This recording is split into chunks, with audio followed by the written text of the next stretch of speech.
In Kathmandu, the sorcerer Caecilius and his zealots enter the secret compound Kamar-Taj and behead its librarian.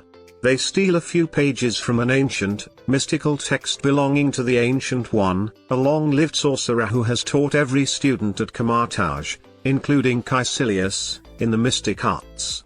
The Ancient One pursues the traitors, but Caecilius and his followers escape.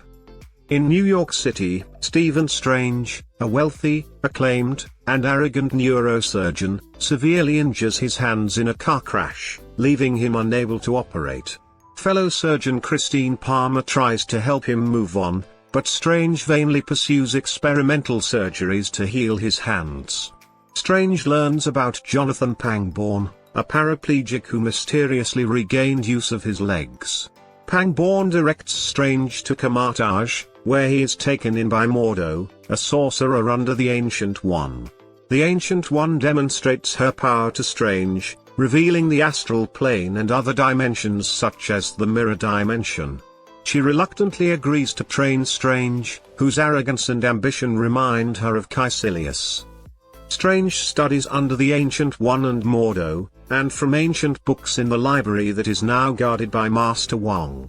Strange learns that Earth is protected from threats from other dimensions by a shield generated from 3 buildings called sanctums, in New York City, London, and Hong Kong, which are all directly accessible from Kamar-Taj.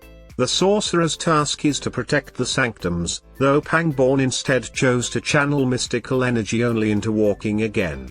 Strange progresses quickly, and secretly reads the text from which Caecilius stole pages, learning to bend time with the mystical eye of Agamotto.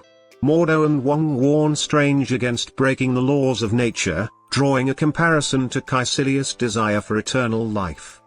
Caecilius uses the stolen pages to contact Dormammu of the Dark Dimension, where time is non-existent.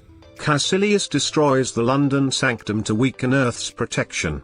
The Zealots then attack the New York Sanctum, killing its guardian, but Strange holds them off with the help of the Cloak of Levitation, only to be critically injured during a skirmish. He teleports himself back to the hospital where Palmer saves him. Upon returning to the Sanctum, Strange reveals to Mordo that the Ancient One has been drawing power from the Dark Dimension to sustain her long life, and Mordo becomes disillusioned with the Ancient One. After a fight in the mirror dimension of New York, Caecilius mortally wounds the Ancient One and escapes to Hong Kong. Before dying, she tells Strange that he too will have to bend the rules to complement Mordo's steadfast nature in order to defeat Caecilius. Strange and Mordo arrive in Hong Kong to find Wong dead, the Sanctum destroyed, and the Dark Dimension engulfing Earth. Strange uses the eye to reverse time and save Wong, then enters the Dark Dimension and creates a time loop around himself and Dormammu. After repeatedly killing Strange to no avail, Dormammu finally gives in to Strange's demand that he permanently leave Earth alone and take Caecilius and his zealots with him in return for Strange breaking the loop. Disillusioned by Strange and the Ancient One defying nature's laws, Mordo renounces his sorcerer career and departs. Strange returns the eye to Kamar-Taj and takes up residence in the New York Sanctum to continue his studies with Wong. In a mid-credits scene, Strange decides to help Thor, who has brought his brother Loki to Earth to search for their father, Odin. In a post-credits scene, Mordo confronts Pangborn and steals the mystical energy he uses to walk, telling him that Earth has too many sorcerers.